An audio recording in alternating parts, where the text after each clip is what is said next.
The Zenithian Military Academy had always prided itself on being the galaxy's premier institution for the study of civilized warfare.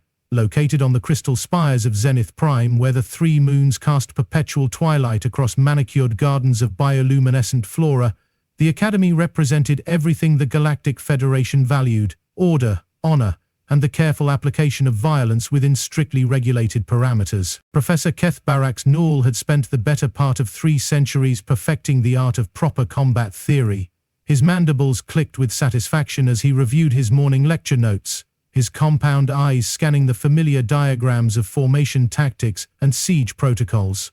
The Vortak had evolved from a species of hive-minded warriors, but civilization had taught them the beauty of structured conflict. His best-selling treatise, Civilized Warfare, a treatise on proper combat protocols, sat proudly on his desk, its crystalline data core gleaming in the artificial sunlight. The exchange program had seemed like such a reasonable idea at the time.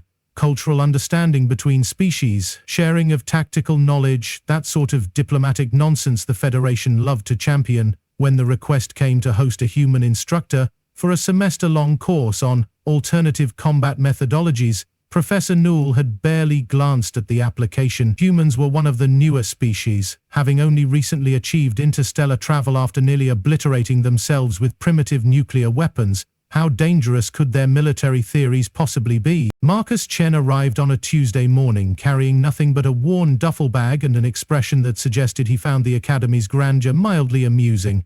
He was unremarkable by human standards, average height, brown hair showing the first signs of grey, with the kind of casual confidence that comes from surviving situations that would have killed more sensible beings. His credentials were impressive enough: former military strategist, survival instructor, and holder of more classified clearances than the Academy's xenobiology department had species in their database.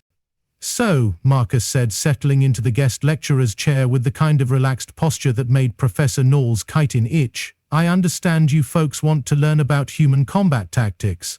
The lecture hall buzzed with polite academic interest. 200 of the galaxy's brightest military minds, Centaurians with their crystalline logic matrices, ethereals floating in their containment fields, Drakmori whose scales shimmered with anticipation, all waiting to be enlightened by this unremarkable Deathworlder. Professor Nool activated his recording apparatus, prepared to take notes on what he assumed would be a quaint presentation on primitive human warfare.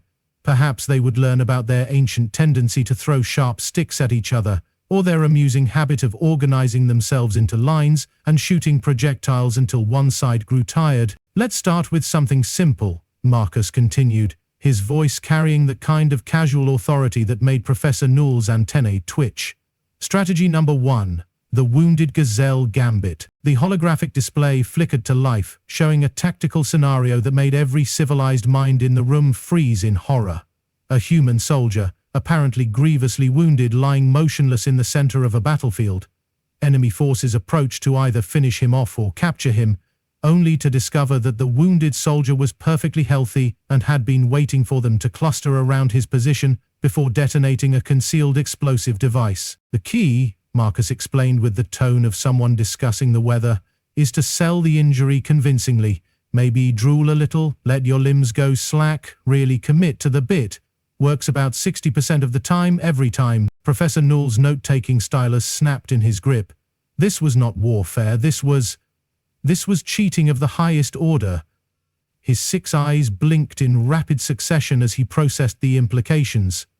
"Excuse me," he interjected, his voice carrying the strained politeness of someone desperately trying to maintain academic decorum, "but does this not violate the Galactic Convention on Honorable Combat Engagement?" Marcus tilted his head with the expression of someone who had just been asked about the mating habits of unicorns. "The what now?" "The convention," Professor Nool repeated, his mandibles clicking with increasing agitation. "Article 7, Section 3, clearly states that combatants must engage in direct confrontation without the use of deliberate deception regarding combat readiness status." "Oh, that thing." Marcus waved a hand dismissively. "Yeah, humans never signed that. We were too busy not dying to read the fine print." The casual dismissal of 3 millennia of civilized warfare protocols hit Professor Nool like a plasma bolt to the thorax. His carefully ordered worldview began to develop the first hairline cracks of what would soon become a comprehensive structural failure. Moving on to strategy number 2, Marcus continued, apparently oblivious to the psychological carnage he was inflicting on his audience. Environmental weaponization, or as we like to call it, everything is a weapon if you're creative enough. The display shifted to show a human combatant in an urban environment, systematically turning every element of the surrounding architecture into an instrument of destruction. Street signs became spears, broken glass became shrapnel, even the local flora was somehow weaponized through a process that Professor Nool's civilized mind refused to fully comprehend. See, most species design their cities to be safe and functional, Marcus explained, his tone taking on the patient quality of a kindergarten teacher addressing particularly slow students. Humans design ours to be convenient to live in and absolutely lethal to fight in. Every doorway is a potential choke point, every stairwell a killing field, every decorative fountain a source of improvised projectiles. A Centaurian student raised one of its crystalline appendages. But surely there are regulations governing the use of civilian infrastructure in military operations? Marcus's grin was the kind that probably made small animals instinctively seek shelter. Kid, when someone's trying to kill you, the only regulation that matters is staying alive long enough to kill them back. Professor Nool felt his grip on academic objectivity slipping like a Slythean trying to hold onto a greased quantum calculator. This was not how civilized beings conducted warfare.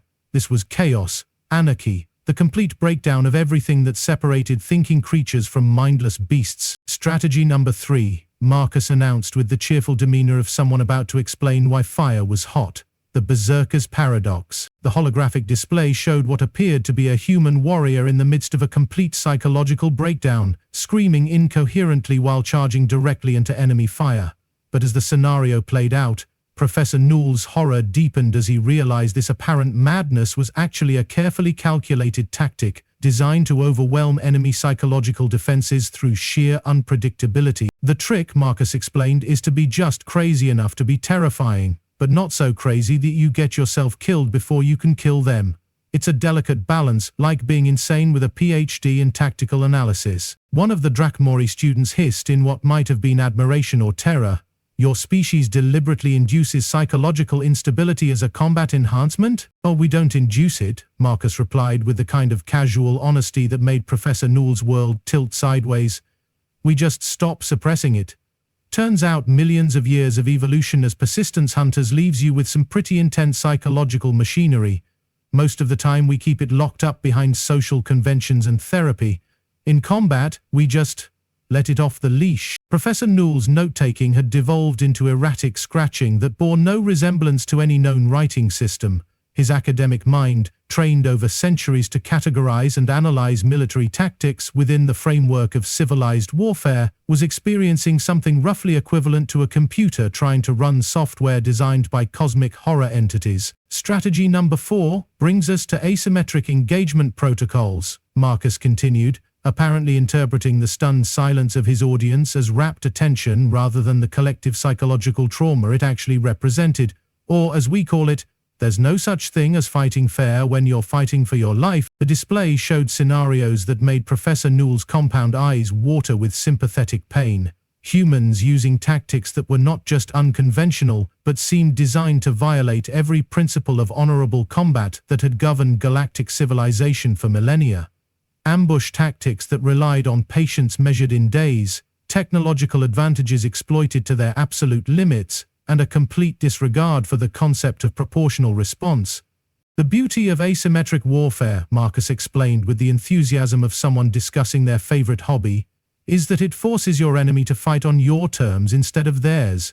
You take away their advantages and make them play by your rules, which usually involve a lot more running, hiding, and creative use of household chemicals than they're comfortable with." An ethereal's containment field flickered with what might have been distressed. "But surely there are limits to what constitutes acceptable military engagement." Marcus's expression suggested he had just been asked to explain quantum mechanics to a particularly dense houseplant. "The only limit is what works. If it stops the enemy from killing you and your people, it's acceptable. If it doesn't, it's a tactical error." Professor Nool's carefully maintained professional composure finally cracked. His mandibles clicked in rapid, agitated patterns as he realized that everything he thought he knew about warfare was as relevant to human combat doctrine as a paper umbrella in a plasma storm. Strategy number 5, Marcus announced with the relentless cheerfulness of someone completely oblivious to the psychological devastation he was causing, the honey trap maneuver. The tactical display showed scenarios involving deceptions so elaborate and psychologically manipulative that Professor Nool felt his faith in the basic decency of sapient life begin to waver. Humans using everything from false intelligence to romantic entanglements to gain tactical advantages over their enemies. The key to effective deception, Marcus explained, is understanding that your enemy's assumptions about your motivations are often their greatest weakness. They expect you to act according to their cultural norms, their ethical frameworks, their concept of reasonable behavior. When you don't, they literally cannot process what you're doing until it's too late. A Vorthark student, one of Professor Nool's own species, raised a trembling appendage. Professor Chen, does your species have any concept of honor in warfare? Marcus considered this with the thoughtful expression of someone genuinely trying to understand an alien concept. Honor's a luxury you can afford when you're not facing extinction. When it's your species or theirs, honor becomes a really expensive way to get everyone you care about killed. Professor Nool felt something fundamental break inside his thorax. This was not military theory. This was applied sociopathy dressed up with tactical terminology. Strategy number 6, Marcus continued, his voice taking on the tone of someone approaching their favorite part of a particularly gruesome story. Escalation dominance. The display showed scenarios that made Professor Nool's civilized mind recoil in horror, humans responding to minor provocations with overwhelming force, always willing to escalate conflicts beyond the point where rational beings would seek diplomatic solutions. The principle is simple, Marcus explained with the casual tone of someone discussing gardening techniques. You make it clear that you're willing to go further than they are. They threaten your trade routes, you threaten their homeworld. They kill 1,000 of your people, you kill 1,000,000 of theirs. Eventually they realize that fighting you costs more than it's worth. But the casualties, Professor Nool gasped, his academic objectivity finally abandoning him entirely, the collateral damage, the economic disruption, the psychological trauma to civilian populations. Marcus's expression grew serious for the first time since he'd entered the lecture hall. Professor, my species has been fighting for survival since before we had words for war. We learned a long time ago that the only thing worse than a terrible war is losing one. The lecture hall had grown quiet in the way that spaces become quiet when everyone in them is contemplating the fundamental horror of existence. Professor Nool's worldview was not just cracking, it was undergoing complete structural collapse. Strategy number 7, Marcus announced, his voice cutting through the stunned silence like a plasma blade through tissue paper. The Scorched Earth Protocol. The tactical display showed scenarios that made Professor Nool's previous horror seem quaint by comparison.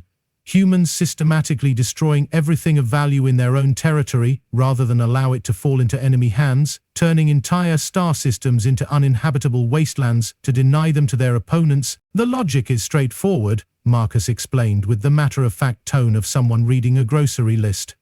If you can't have it, they can't either. You burn your own worlds, poison your own water, destroy your own infrastructure.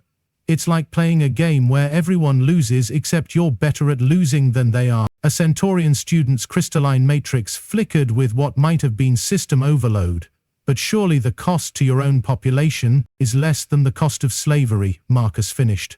Dead free is better than alive enslaved. It's not a pleasant choice, but it's a choice our species has made repeatedly throughout our history. Professor Nool's note-taking had degenerated into what appeared to be primitive cave paintings depicting the heat death of the universe. His academic mind, trained to find rational explanations for military phenomena, was experiencing something roughly equivalent to a quantum computer trying to calculate the square root of purple. Strategy number 8, Marcus continued with the relentless momentum of a stellar collision. Psychological warfare through unpredictability. The display showed human forces engaging in tactics that seemed to follow no logical pattern, making decisions that appeared random but were actually designed to prevent enemy forces from developing effective countermeasures. It was chaos with a purpose, madness with a method. The beauty of being unpredictable, Marcus explained, is that your enemy can't plan for what you're going to do if you don't know what you're going to do. You make decisions based on random factors, change tactics mid-battle, do things that make no sense from a strategic perspective, but completely disrupt their ability to respond effectively. But military doctrine is based on predictable patterns, Professor Nool protested weakly, his voice carrying the desperate quality of someone watching their life's work burn. Without consistent methodology, how can you possibly coordinate large-scale operations? Marcus's grin was the kind that probably made quantum physicists question the fundamental nature of reality. Who says we coordinate? Sometimes the best strategy is to let each unit do whatever seems like a good idea at the time and see what happens. Chaos is just another tactical resource. The realization that humans treated military doctrine like a suggestion rather than a law of nature was the straw that broke the back of Professor Nool's psychological camel. His compound eyes began to twitch in patterns that suggested his higher brain functions were preparing for emergency shutdown. Strategy number 9, Marcus announced with the cheerful enthusiasm of someone about to explain why existence was fundamentally meaningless, the Kamikaze constant. The tactical display showed scenarios that made Professor Nool's previous horror seem like a pleasant afternoon at the Academy Library. Humans willingly sacrificing themselves not just for strategic advantage, but simply to ensure their enemies paid a price for victory that would make future conflicts too costly to contemplate. The principle is elegantly simple, Marcus explained, with the tone of someone discussing the weather patterns on a vacation planet. You make it clear that killing you will cost them more than leaving you alone. Every battle becomes a cost-benefit analysis, where the cost keeps going up until fighting stops being economically viable. But the loss of life, Professor Nool whispered, his voice barely audible above the hum of the lecture hall's environmental systems. The waste of potential, the families destroyed, the futures that will never be, are all acceptable losses if they ensure the survival of our species, Marcus replied, with the kind of casual finality that made Professor Nool's worldview complete its transition from cracked to powder. Individual humans are expendable. Humanity is not. The lecture hall had become a monument to stunned silence. 200 of the galaxy's brightest military minds sat in various states of psychological shock, their carefully ordered understanding of warfare lying in ruins around them like the aftermath of a philosophical asteroid impact. Professor Nool's stylus fell from nerveless fingers as he realized that everything he had devoted his life to studying was irrelevant when faced with beings who treated extinction as just another tactical consideration. And finally, Marcus announced, with the triumphant tone of someone reaching the climax of a particularly elaborate joke. Strategy number 10, the Geneva suggestion. The display showed a document that made Professor Nool's eyes water just looking at it. A comprehensive list of rules and regulations governing the conduct of warfare, carefully crafted to minimize civilian casualties and prevent the use of particularly horrific weapons or tactics. This, Marcus explained, gesturing toward the document with the kind of casual disregard normally reserved for outdated shopping lists, is what we call the Geneva Convention. It's a really nice set of guidelines for how civilized beings should conduct warfare. Professor Nool felt a moment of hope. Perhaps humans did have some concept of civilized conduct after all. The key word, Marcus continued, his grin widening to proportions that suggested he had far too many teeth, is suggestion. See, these rules only apply when both sides agree to follow them. When someone's trying to commit genocide against your species, the Geneva Convention becomes more of a Geneva suggestion. The hope that had briefly flickered in Professor Nool's thorax was extinguished with the efficiency of a star-going supernova. You mean you ignore your own rules of warfare? Oh, we follow them religiously, Marcus replied with the kind of honest enthusiasm that made Professor Nool's reality begin to dissolve at the edges. Right up until the moment following them would get us all killed. Then we follow the only rule that really matters. Survival by any means necessary. The sound that emerged from Professor Nool's throat was not quite a scream, not quite a laugh, and not quite the sound of a mind snapping like a twig under the weight of cosmic horror. It was the sound of 3 centuries of military scholarship being fed into a quantum shredder and scattered across 17 dimensions. The thing about humans, Marcus concluded, his voice carrying the casual authority of someone who had just explained why water was wet, is that we're really good at following rules right up until those rules become inconvenient.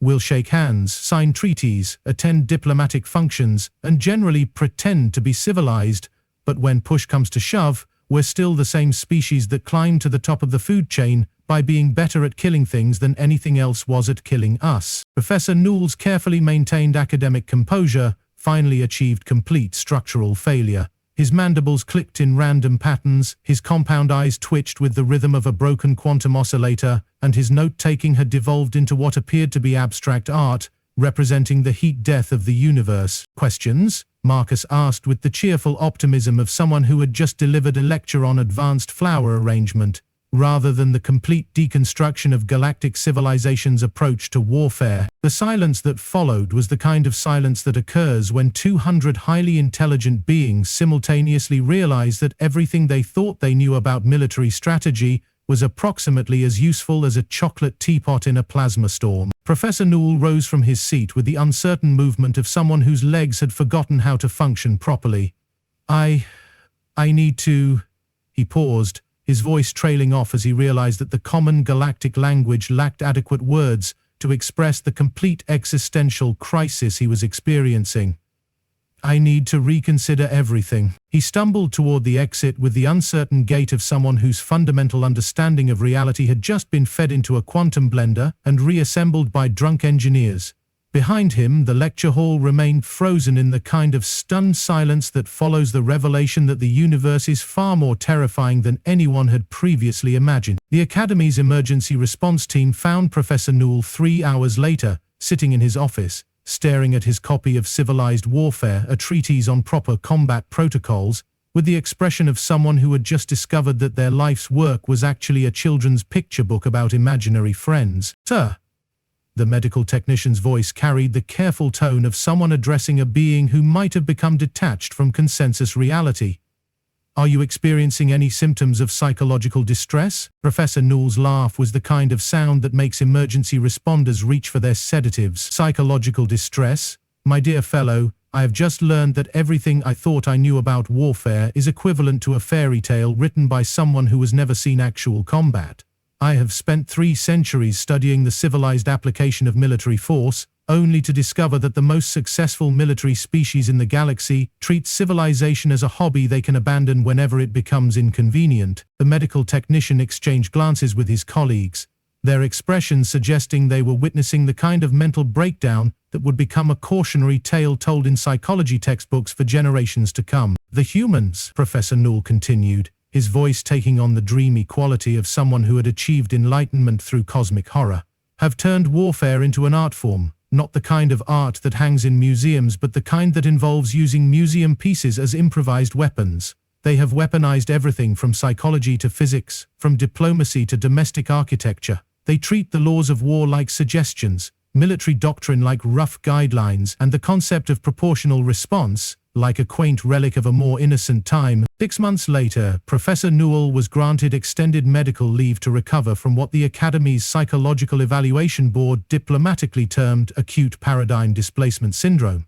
His replacement, a young Centaurian named Crystal Matrix 7, took over his courses with the confidence of someone who had never had their fundamental understanding of reality disassembled by a cheerful human with a duffel bag full of tactical nightmares. Marcus Chen, meanwhile, was promoted to head of the Academy's new Department of Unconventional Warfare Studies. His courses became mandatory for all military officers, not because the Academy wanted to teach them human tactics, but because they wanted to ensure that future military leaders understood exactly what they were dealing with when they encountered humanity in the field. The Galactic Federation's official response to the revelation of human military doctrine was to quietly update their diplomatic protocols to include a new category of engagement: species best left alone.